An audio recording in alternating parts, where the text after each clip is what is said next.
Hola, ¿qué tal hermanos, hermanas? Un gusto estar con todos ustedes nuevamente en nuestro canal de YouTube LM Cuernavaca. Gracias por acompañarnos. Vamos entonces, hermanos, a continuar con estos grandes personajes de la ciencia y la fe a lo largo de la historia. Vamos a compartir otra serie de nombres y personajes. Y pues nos vamos a ir adentrando poco a poco en esto, ¿no? Que es un mundo especialmente interesante en la cuestión de esta relación entre la ciencia y la fe. Vamos primero a invocar el nombre del Señor y encomendarnos a nuestra Madre Santísima. En el nombre del Padre, del Hijo y del Espíritu Santo. Amén. El ángel del Señor anunció a María y consiguió por obra del Espíritu Santo. Dios te salve María, llena eres de gracia, el Señor es contigo, bendita eres entre todas las mujeres, y bendito es el fruto de tu vientre Jesús. Santa María, Madre de Dios, ruega por nosotros pecadores, ahora y en la hora de nuestra muerte. Amén. He aquí la esclava del Señor, hágase en mí según tu palabra. Dios te salve María, llena eres de gracia, el Señor es contigo, bendita eres entre todas las mujeres, y bendito es el fruto de tu vientre Jesús. Santa María, Madre de Dios, ruega por nosotros los pecadores, ahora y en la hora de nuestra muerte. Amén. Y el Verbo se hizo carne y habitó entre nosotros. Dios te salve María, llena eres de gracia, el Señor es contigo. Bendita eres entre todas las mujeres y bendito es el fruto de tu vientre Jesús. Santa María, Madre de Dios, ruega por nosotros pecadores, ahora y en la hora de nuestra muerte. Amén. Ruega por nosotros, Santa Madre de Dios, para que seamos dignos de alcanzar las promesas de nuestro Señor Jesucristo. Amén. Oremos. Te suplicamos, Señor, que derrames tu gracia en nuestras almas para que los que por anuncio del ángel hemos conocido la encarnación de tu Hijo Jesucristo, por su pasión y cruz seamos llevados a la gloria de su resurrección. Por el mismo Jesucristo, nuestro Señor. Amén. En el nombre del Padre, del Hijo y del Espíritu Santo. Amén. Muy bien, hermanos, pues muchas gracias por seguirnos acompañando. Vamos entonces a continuar con algunos otros personajes de este ambiente de la ciencia y de este camino que la iglesia pues va haciendo de la mano eh, con hombres y mujeres que van llenos de, de ese conocimiento que ha proveído también Dios de alguna manera, dándonos los dones, ¿no? Ciencia, consejo, piedad, inteligencia, ¿verdad? Y que humanamente hablando, pues también la capacidad humana tiene muchísima apertura para ir a buscar otros ambientes muy, muy profundos acerca de esta relación entre la fe y la ciencia. Habíamos hablado la vez pasada de este personaje Nicolás Copérnico. Ahora les comparto a Marín Mercené. Es el padre de la comunidad científica, digamos que sería el santo patrono, ¿verdad? Por ejemplo, el patrono de los estudiantes es Santo Tomás de Aquino. Desconozco el, igual y ahorita lo buscamos. ¿Quién le adjudicó ese patronazgo a Santo Tomás de Aquino para los estudiantes? Lo que sí es que Santo Tomás de Aquino, pues, era un joven, un joven estudiante que se preparó precisamente para las ciencias teológicas y que hizo la gran suma teológica, que es parte fundamental, base de la teología católica, junto con la teología de San Agustín y también tomados de la mano de la filosofía de Platón y de Aristóteles. Ambos eligieron a un filósofo que les fue acompañando también durante sus grandes temas teológicos y que precisamente en algún momento se le adjudicó a Santo Tomás de Aquino ser el patrono de los estudiantes, ¿verdad? Y así como hay eso, también hay este otro personaje, este monje, Marie Mercenet, el padre de la comunidad científica, aunque no está catalogado como santo, digamos, tiene su participación dentro de esta categoría de hombres ilustres, ¿no? Fue monje de la congregación de los mínimos entre los siglos XVI y XVII. Es famoso por los números primos de Mersenne, básicos para las matemáticas. Sus investigaciones sobre la propagación del sonido constató que el sonido se propaga a la misma velocidad independientemente de la fuente que lo origine o de la dirección en que se propague. Y también por sus estudios en teoría musical. Algunos le consideran el padre de la acústica. Fíjense en que desarrolló pues su conocimiento, ¿no? Este hombre religioso es igualmente representativo en el siglo XVI. Aún se funcionaba mucho con una mentalidad de gremios y secretos técnicos. Los países y los gremios profesionales no revelaban sus descubrimientos, puesto que no existe lo que hoy es nombrado como derecho de autor, ¿no? Conocí a una persona hace tiempo que estuvo estudiando aquí en la Universidad del Estado de Morelos, y muy interesante porque era una persona muy capaz, y había inventado un sistema de aire, ¿no? Este, muy interesante, y presentó su proyecto y todo, ¿no? Este, yo no sé, por ejemplo, a esas alturas, si ese proyecto, ese, esa invención que él hizo esté realmente ya funcionando o esté en eso, ¿no? Porque para todo tiene que haber también recursos, ¿no? Y yo creo que en esas épocas, pues, cuando uno encuentra el recurso y las personas que lo van a promover y se hace un buen trabajo, la comunidad científica va avanzando. Y sabemos hoy, hermanos, que hay muchísimos avances científicos, ¿verdad? Ya hasta han logrado establecer en algunas regiones del mundo estos famosos robots que se auto denominan o hasta ya se autonombran, ¿verdad? Casi autónomos como nosotros, ¿no?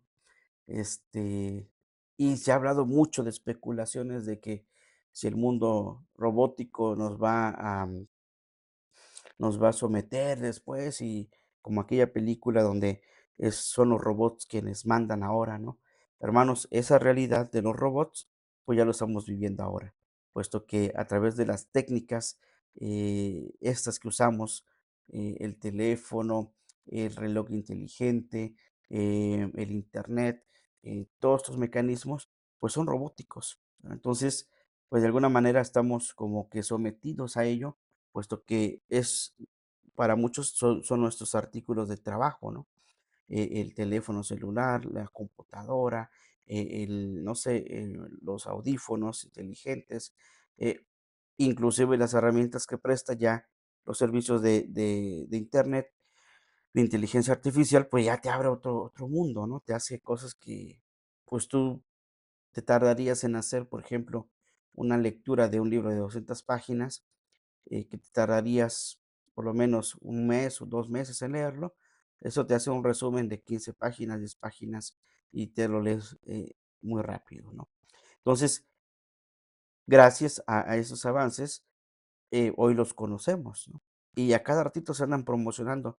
Se descubrió esto, se llegó a esto, las actualizaciones, hermanos, de los teléfonos y de otras aplicaciones tienen dimensión robótica, pues ellos mismos se están autoactualizando para darle portabilidad al cliente, ¿verdad? Sobre las tecnologías y su avance, ¿verdad? Hay inclusive tecnologías que ya están caducando, que te dicen ya no se podrá actualizar, puesto que ha llegado hasta este punto, ¿no? Y tienen también otros teléfonos o alguna otra herramienta que tienen una infinidad, quién sabe hasta cuándo terminen de actualizarse, ¿no? Es muy interesante, hermanos, y esto que hoy se descubre que uno puede investigar aquí rápido, hasta cuándo puede uno, tiene durabilidad su aparato electrónico o cualquier cosa que sea eléctrico, ¿verdad? Nosotros compramos algo que pensamos que nos van a hacer durables, ¿no? Bien, y es fácil, ¿no? Los podemos, ver inmediatamente. En segundos ya nos están dando la noticia de un nuevo lanzamiento, ¿no? Pero en el siglo XVI todavía había gremios, o sea, grupos de personas y que guardaban sus secretos, profesionales que no descubrían, no daban a conocer sus revelaciones o sus descubrimientos, en esa época, ¿no?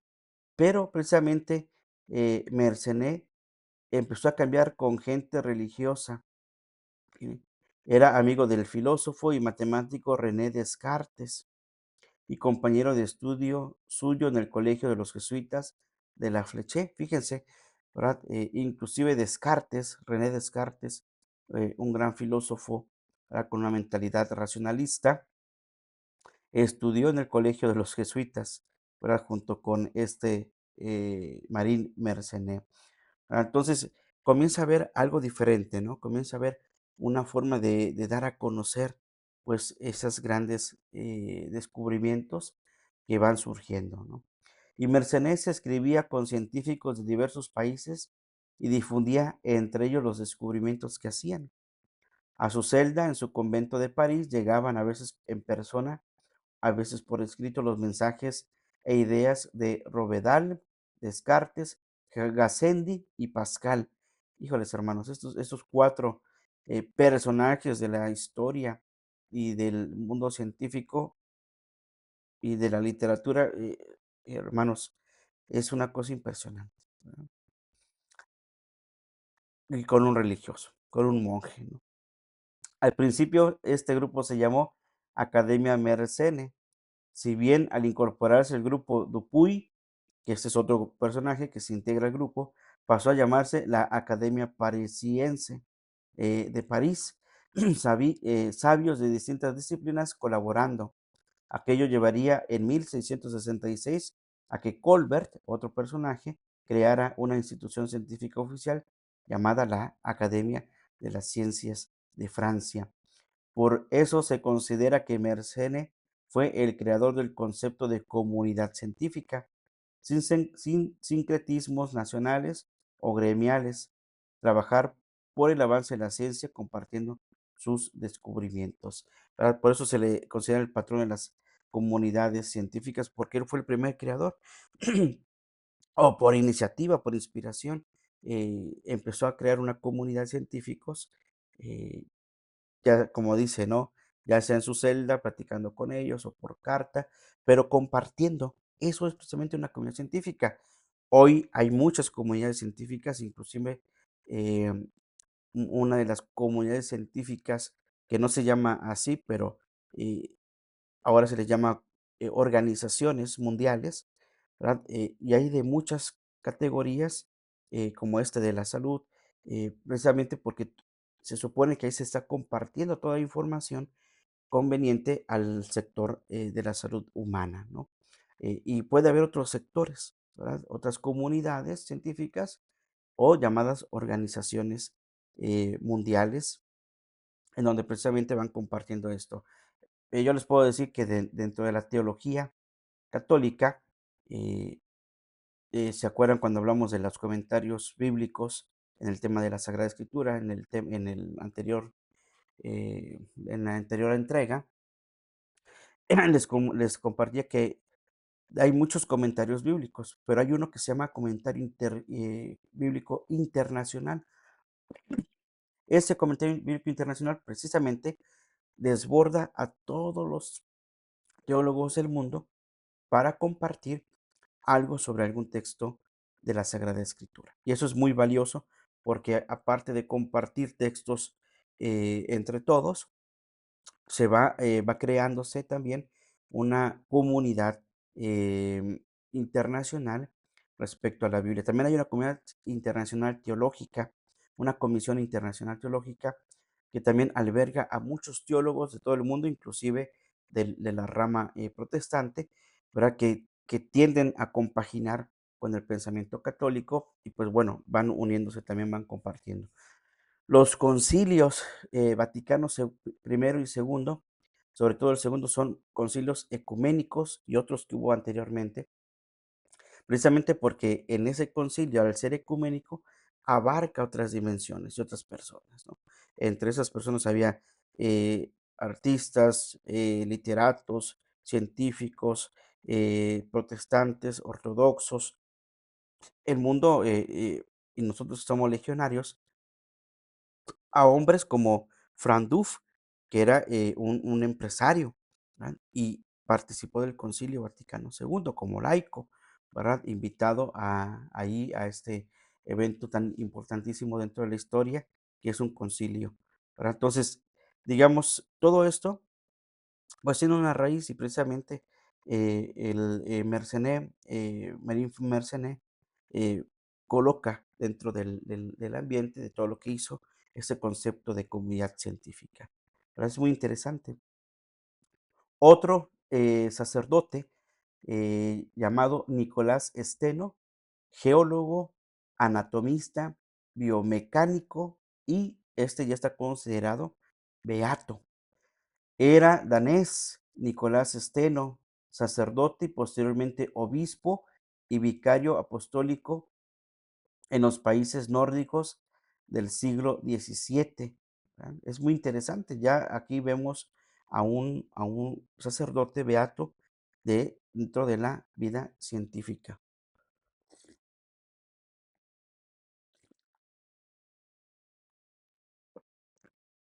Fíjense, fue él quien enunció las cuatro leyes fundamentales de la estratigrafía y también descubrió el ductus stenonianus, un conducto de la boca que parte de la glándula parótida.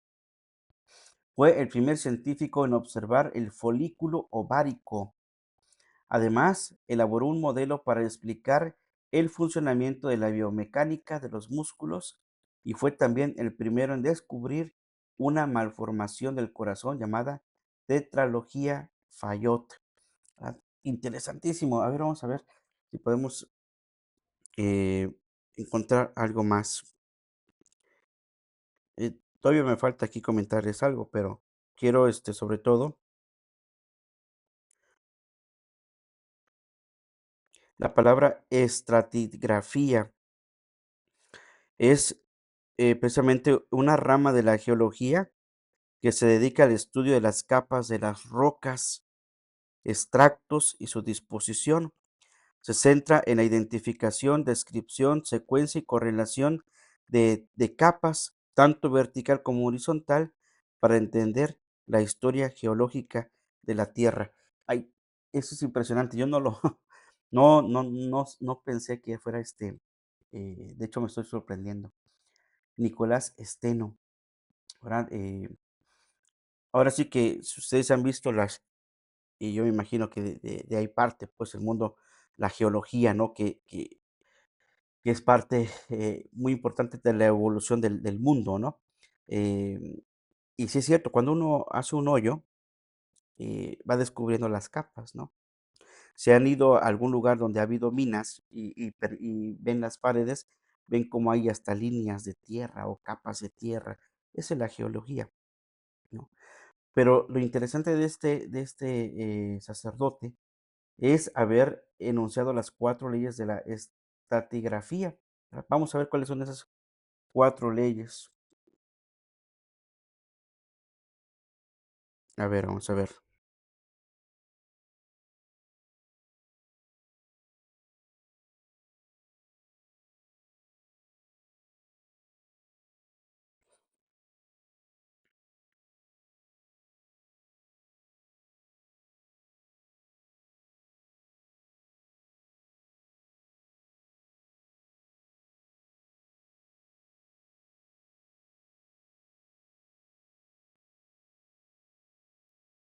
Ujú, muy bien.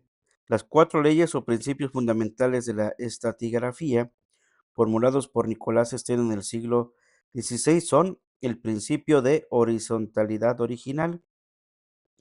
Las capas se depositan horizontalmente y el de la superposición de los extractos. Las capas más antiguas están debajo de las más jóvenes. El de la continuidad lateral. Los extractos se extienden horizontalmente en todas direcciones. Y el de las relaciones de corte y de inclusión. Un rasgo que corta es más joven y una roca que contiene fragmentos de otra es más moderna. Estas son las cuatro leyes: la horizontalidad original, la continuidad lateral, em, la superposición de los extractos y las relaciones de corte y de inclusión.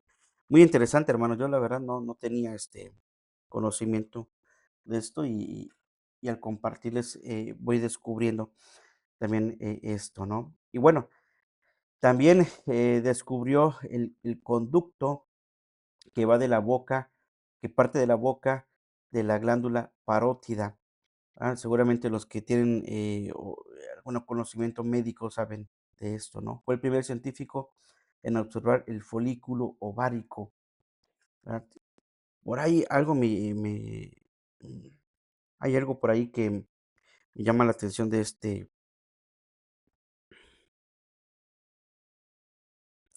folículo ovárico. Un folículo ovárico es una estructura pequeña y llena de líquido que se encuentra en los ovarios y contiene un óvulo inmaduro. Durante el ciclo menstrual, un folículo madura, liberando un óvulo en un proceso llamado ovulación para una posible fecundación.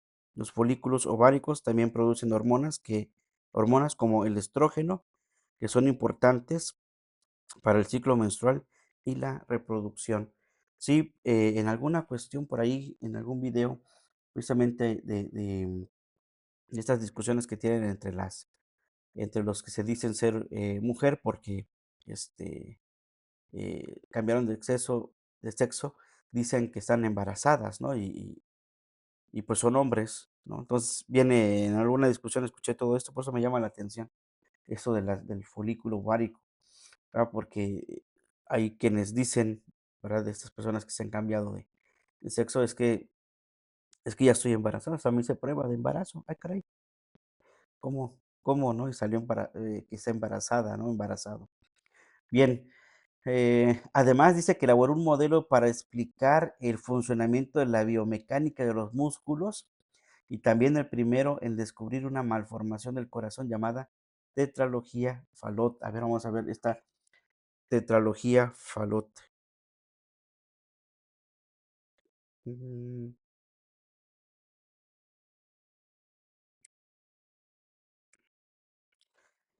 ¿Qué es? Es una afección poco frecuente ocasionada por una combinación de cuatro defectos cardíacos presentes al nacer. La tetralogía de Fallot provoca que la sangre pobre en oxígeno fluya desde el corazón hacia el resto del cuerpo. Los factores de riesgo son enfermedades virales como la rubiola, sarampión durante el embarazo, el alcoholismo en el embarazo, los antecedentes familiares del trastorno. Los síntomas incluyen piel con un tono azulado y dificultad para respirar. La cirugía suele hacerse en el primer año de vida y debe estar seguida de cuidados continuos. Ahora, fíjese el gran descubrimiento de este eh, sacerdote, ¿no? En tan solo 10 años, dice que se dedicó de lleno a la investigación, solo 10 años se dedicó a la investigación, de lleno, dice. La primera de ellas es la geología, mediante su obra de sólido, digamos, su obra eminente es este libro que se llama de sólido. Se definen los fundamentos para poder entender cómo se han formado el terreno y su evolución a lo largo de los años. Ya no hacía falta recurrir a documentos históricos o a la Biblia para tener esa información. La segunda ciencia es la anatomía. Europa quedó maravillada con sus dotes en la disección, un arte a través del que desveló aspectos desconocidos del corazón, el cerebro y las glándulas. En un periódico parisino se decía de él, lo expone todo de una manera tan vívida que obliga a uno a convencerse, y solo queda preguntarse por qué se les ha escapado eso a todos los anatomistas anteriores. La tercera ciencia es la biomecánica. Elaboró un modelo para el músculo que 300 años después de su muerte se demostró con métodos de cálculo numérico por ordenación que era correcto. En la cima de su carrera se convirtió de luterano a católico, y aunque por un tiempo compaginó su fe con las investigaciones, terminó por hacerse sacerdote y más adelante llegó a ser obispo. Fíjense qué interesante. Un puesto en el que tuvo que implicarse de lleno y que le llevó a convertirse en beato. En una carta, el jesuita Anastasio Kircher, considerado por algunos como el Leonardo da Vinci del siglo XVII, le felicitaba a Esteno por haber propiciado la conversión de un hombre alejado a la fe. Ese es el milagro que se le adjudica a este sacerdote Nicolás Esteno. ¿Verdad? Interesante, hermanos. ¿Verdad? Otro hombre, Ruder Boskovic, el considerado el abuelo de la teoría atómica. Ruder Boskovic fue un jesuita del siglo XVIII de la República de Ragusa. Fue este religioso el que elaboró la primera teoría atómica con un cierto fundamento, la cual ha inspirado el descubrimiento de las leyes de electromecanismo, electromagnetismo y de la teoría de la relatividad. ¿Verdad? Siempre adjudicamos estos descubrimientos a los grandes científicos, ¿no? Que Einstein, Voltaire y todos. No, a ver, espérame tantito, ¿no? Siempre, siempre hay algo, ¿no? Que se nos olvida y son los fundamentos, los orígenes de dónde viene todo este pensamiento que obviamente para que alguien diga, yo elaboré la teoría del relativismo, pues tuvo que haber salido de alguien, ¿verdad? No, no nace nada más del porque se me ocurrió ahorita y dije, pues ya tengo yo la relatividad perdón, la teoría del café. No, pues no. Aunque tome yo muchísimo café, no quiere decir que ya estoy haciendo una nueva invención o la teoría del café, puesto que el café ya tiene sus propios, quien lo descubrió, quien lo eh, hizo todo lo que compete saber su estructura del café. Alguien más desde antes ya lo había comenzado, ¿no? Bien, entonces este hombre, Boscovic, inspiró las leyes del electromagnetismo y la teoría de la relatividad. Aunque sus escritos pertenecen a lo que se llama ciencia especulativa, no contaba con demasiadas pruebas que soportaran sus afirmaciones, pero ya es un avance. Lo cierto es que la teoría que elaboró en su libro La Teoría Philosophicae Naturalis estimuló a grandes científicos que usaron su trabajo como referente. Volta, el inventor de la pila, eh, de ahí no sé si alguna vez vieron o todavía existen, las famosas pilas de un gatito, ¿verdad? Donde traen como un gato, esos son las pilas Volta, ¿verdad? Este inventor de la pila. Michael Faraday, el padre del electromagnetismo y de la electroquímica, ¿verdad? Y también el propio Albert Einstein, ¿verdad? Se basó en él para intentar crear una teoría de campo unificada que uniera el campo eléctrico y el gravitatorio. Y todo esto, ¿verdad? Siempre se adjudicamos a la persona que, digamos que ofrece, ¿no? Que lo da. Y está bien, porque al final de cuentas, pues son los que terminaron de descubrir. ¿Verdad? Es como el Concilio Vaticano II.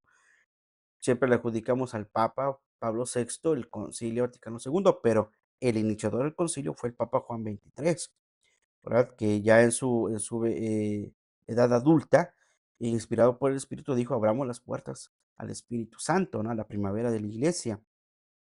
Y si no hubiera sido así, no lo hubieran terminado. ¿Verdad? Entonces, Juan XXIII, el iniciador, el que concluyó el concilio, Pablo VI, ¿no? Igual aquí, ¿verdad? Hay que darle cierta importancia a los que han iniciado con esos pensamientos y que gracias a esto, pues ahí tenemos las famosas pilas, ¿verdad? Que son tan importantes aún, a pesar de que hoy a través de la energía eléctrica tú puedes cargar tus aparatos electrónicos, en algunas ocasiones necesitamos las pilas, ¿no? Las pilas. Entonces, ahí está, ¿no?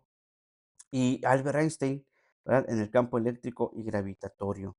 Boscovic también fue un excelente astrónomo y dio un método geométrico para determinar el ecuador de un planeta en rotación a partir de 3 observaciones de su superficie y la órbita de un planeta a partir de 3 observaciones de su posición.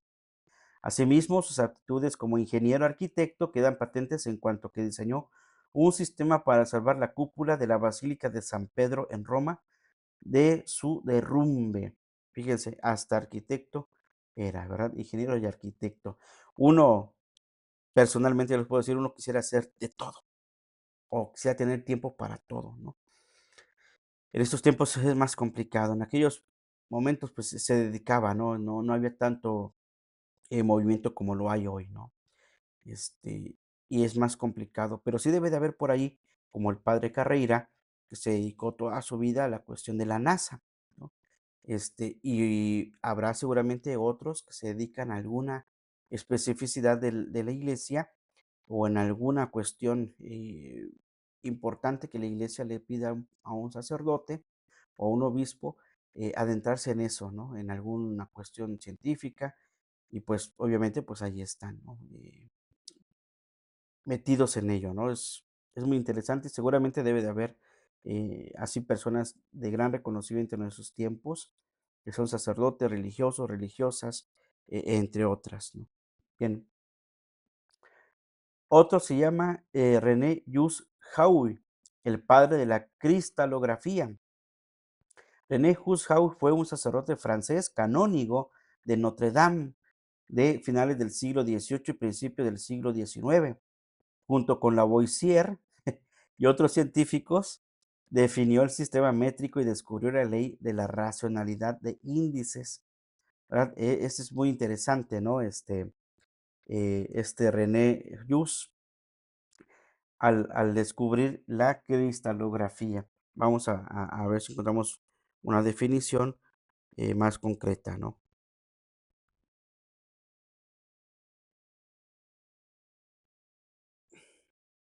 Crista, cristalografía.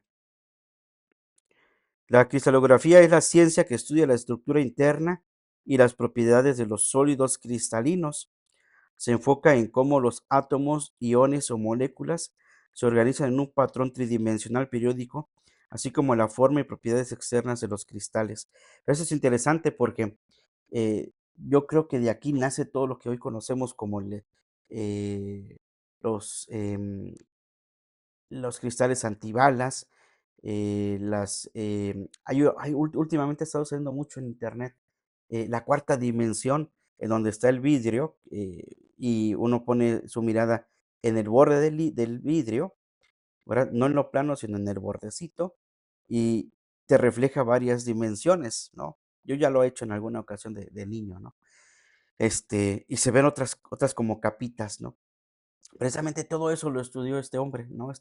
René Jules Howe, el padre de la cristalografía, todo lo que tiene que ver con el cristal, para su forma, sus constituciones, de hecho, bueno, alguna vez preguntando por qué en algunos lugares se estrellan los vidrios, sobre todo cuando lo ponen sobre una escalera, sobre una mesa y le dan con el martillito un golpecito y se estrella.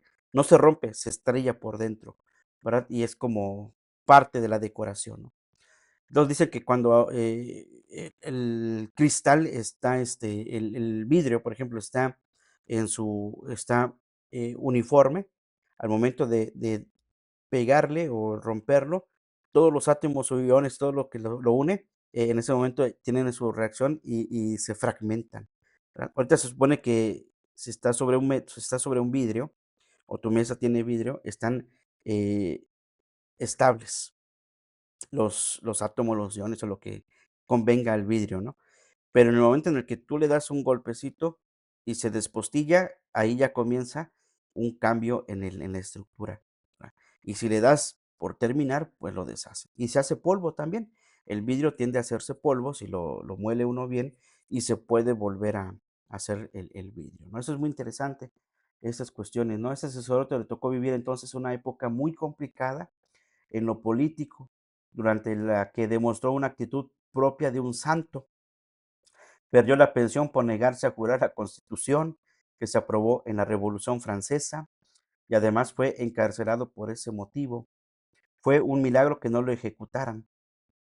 Sus amigos mediaron para evitarlo, pero se negó a salir de la cárcel mientras no liberaran al resto de sacerdotes y prisioneros que compartían celda con él. Y esto ya es un acto heroico de un santo. Se jugó la vida, pues los demás sí fueron asesinados. También hizo lo posible por salvar al padre de la química, Antoni Lavoisier. Y me reía al principio cuando lo mencioné porque me hizo recordar las clases de la secundaria con una maestra que era muy interesante, muy conocedora de, de- de este mundo de la química y la traigo a la memoria y siento que la estoy viendo aquí enfrente de mí impartiendo la clase, la maestra. Este, pues ahí aprendimos a conocer a este Lavoisier, ¿no? Fíjese, Lavoisier fue guillotinado, ¿verdad? Em, este René Just Huy quiso salvarlo, ¿no? Y no pudo, ¿verdad? Son actos heroicos, ya aquí ya hablamos de que además de ser parte de la ciencia, son hombres santos, ¿no? En el terreno científico se convirtió en una autoridad merced a su gran obra de 4 volúmenes, Traité de Mineralogía. En esta obra, entre otras, se produjo una conexión con el anteriormente citado Nicolás Steno. Pues sí, porque es un tratado sobre los minerales, ¿verdad? Estos grandes tratados que yo no sé si han visto alguna vez en internet alguna imagen sobre los grandes tratados antiguos. Este, yo no se quedé impresionado. Por ahí en alguna vez en la biblioteca de la catedral, cuando nos tocó hacer inventario y ordenar los libros de catedral, de algunos y otros en el seminario, por ahí encontré varios libros así antiguos que tenían un tema muy específico, ¿no? Por ejemplo, este que está aquí, ¿no? La traité de la mineralogía, el tratado sobre los minerales. Y uno dice, bueno, ¿y quién va a leer esto? ¿No? Si hoy nos cuesta trabajo leer, ahora imagínense leer un tratado sobre los minerales, pues no, ¿verdad? Pero en aquellas épocas esos eran los libros, ¿verdad? Y que están seguramente resguardados en las grandes bibliotecas, esos manuscritos, esos tratados que hablan sobre específicamente un tema. Eso es maravilloso, ¿verdad? Pues compagina con Nicolás Steno. Definió una ley según la cual los cristales de cualquier especie química o mineral presentan un ángulo constante y característico de su especie. Huy, apoyado en esa ley, la amplió al observar que la relación entre los parámetros de todas las caras de un cristal sobre un mismo eje da siempre números racionales, que pueden determinarse por 3 números enteros. También elaboró una rigurosa clasificación de los minerales, siguiendo un modelo en el que fijaba determinadas características geométricas y estudió diversas propiedades como la piroelectricidad de los minerales, y por todo esto es considerado como el padre de la cristalografía, ¿verdad? Entonces, yo no sé si recuerden que en algún momento en la escuela, no me acuerdo si fue en la primaria o la secundaria o en la prepa, nos pedían llevar un trabajo sobre las piedras, ¿verdad? Y colocarlas, ¿no? O las famosas láminas, de ahí sacábamos la información. Bueno, todo eso es gracias al padre y gran sacerdote René Puig Jaúl, ¿verdad? Inclusive considerado santo, ¿no? No está canonizado ni beatificado, pero está considerado santo, ¿verdad? Voy a terminar con este último, este, mm, ya después compartiremos otros. Georges Lemaitre, el creador de la teoría del Big Bang, ¿no? Estas famosas teorías de la creación, a mí me acuerdo que los vimos en la secundaria, las teorías de la creación, ¿no? Muy interesantes. Ese sacerdote belga y miembro de la fraternidad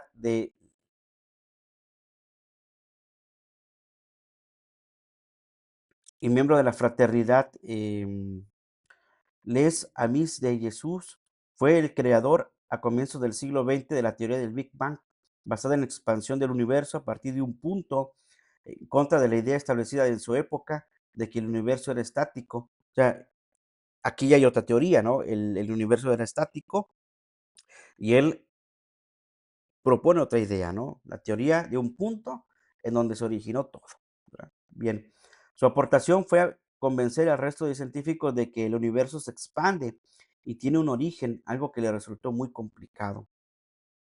Albert Einstein, en su primer encuentro con Lemaitre, le dijo que sus cálculos matemáticos eran buenos, pero que su física era abominable.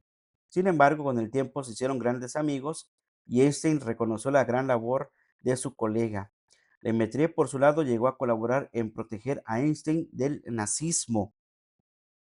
El resto de científicos, aunque también reticentes a reconocer que el universo tiene un origen porque esto evoca la creación, con el tiempo se fueron convenciendo de esta realidad. Obviamente, cuando hay un sacerdote dentro de alguna cosa de estas, piensan que todo tiene que ver con el pensamiento de la fe, ¿no?